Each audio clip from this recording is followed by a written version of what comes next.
오늘의 큐티 말씀은 욥기 41장 1절부터 34절입니다. 제목 악을 통해 교훈을 주시다. 먼저 앞뒤 문맥을 살펴보겠습니다. 엘리후의 변론 이후 여호와께서 폭풍 가운데 등장하셔서 욥에게 말씀하십니다. 욥에게 허리띠를 동여매고 대장부처럼 일어나서 묻는 말에 대답하라고 명령하시는데 천지 창조에 관한 질문으로 시작합니다. 하나님이 만드시고 다스리시는 온 세상을 인간은 이해조차 못하기에 인간의 나약한 지식이 얼마나 빈약한지를 보여주고 있습니다.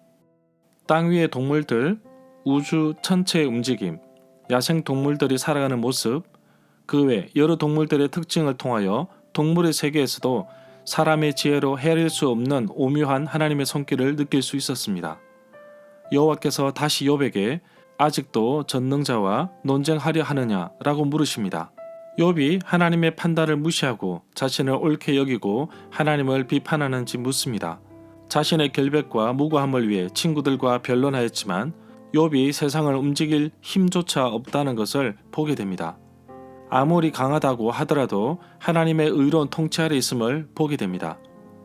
욥기 41장에서는 아주 억센 악어가 등장합니다. 힘이 세고 어떠미였던 하마에 이어 등장한 악어는 잡기도 힘듭니다.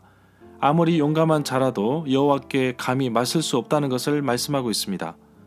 위험찬 악어의 모습을 통해 사람의 나약함과 연약함을 표현하는 동시에 인간의 연약함을 보이십니다. 욥기 41장에 등장하는 악어는 히브리어로 리워 야단이라고도 합니다. 아주 오래전 사람들은 이 존재를 아주 강력한 바다 괴물로 여겼다고 합니다.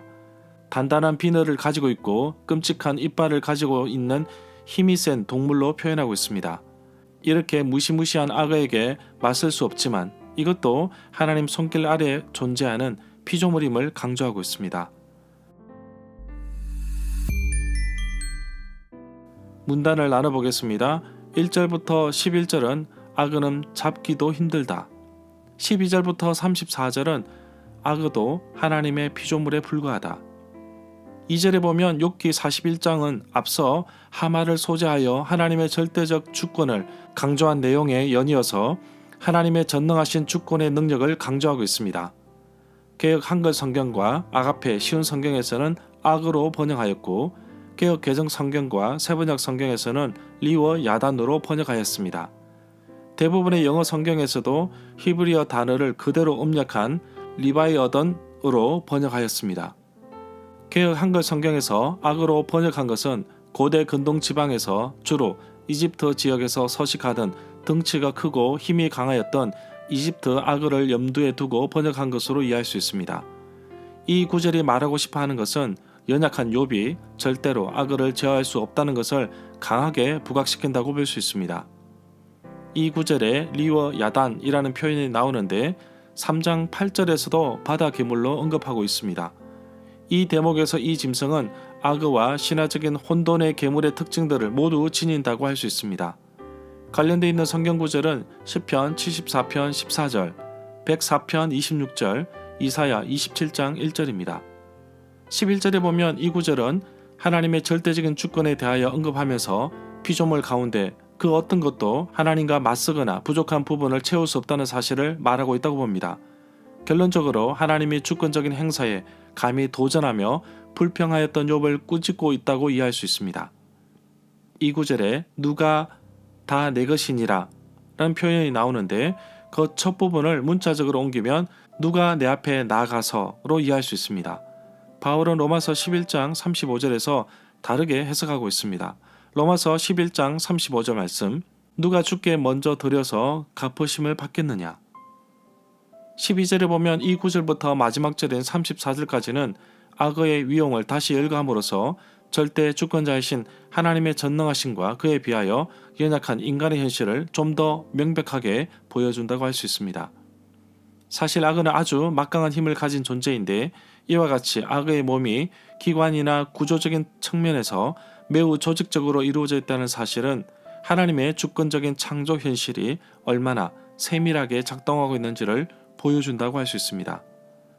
24절에 보면 악어의 강한 용기와 담력을 비유적으로 표현하고 있다고 봅니다. 맷돌의 아랫부분을 예로 든 이유가 매우 단단해야 하기에 악어의 외형뿐만 아니라 그 내면도 아주 강함을 말하고 있습니다.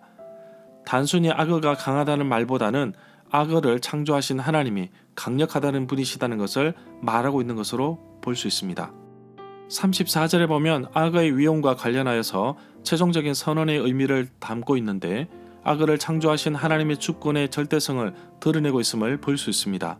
동일한 피조물인 악어조차도 제어하지 못하는 연약한 인간으로서 욥이 감히 그것을 창조하신 하나님을 원망하며 불평한다는 사실 자체가 얼마나 허무하며 또한 부질없는 일인가 하는 사실을 강조하는 것으로 이해할 수 있습니다.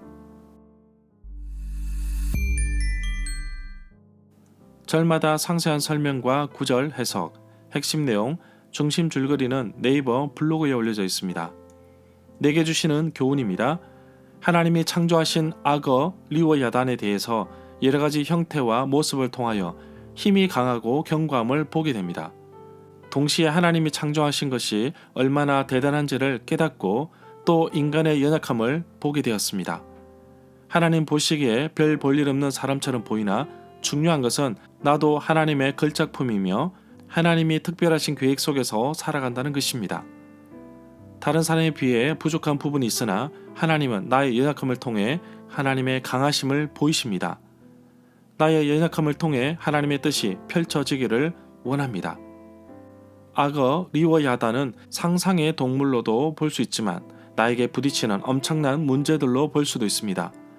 인간이 정복할 수 없을 정도로 강한 악어도 하나님의 창조 아래 통제받고 있다는 것을 볼 수 있습니다. 악어를 이길 수 있는 힘은 창조주 하나님께 있음을 고백합니다. 그렇기 때문에 하나님을 더 의지합니다. 오늘도 하나님께서 나의 삶을 통치하여 주시고 하나님의 선하신 뜻이 나를 통해 이루어지기를 소망합니다. 끝까지 하나님의 손길을 기억하며 하나님의 다스림 속에 승리하는 그리스도인의 삶을 살아가게 하옵소서.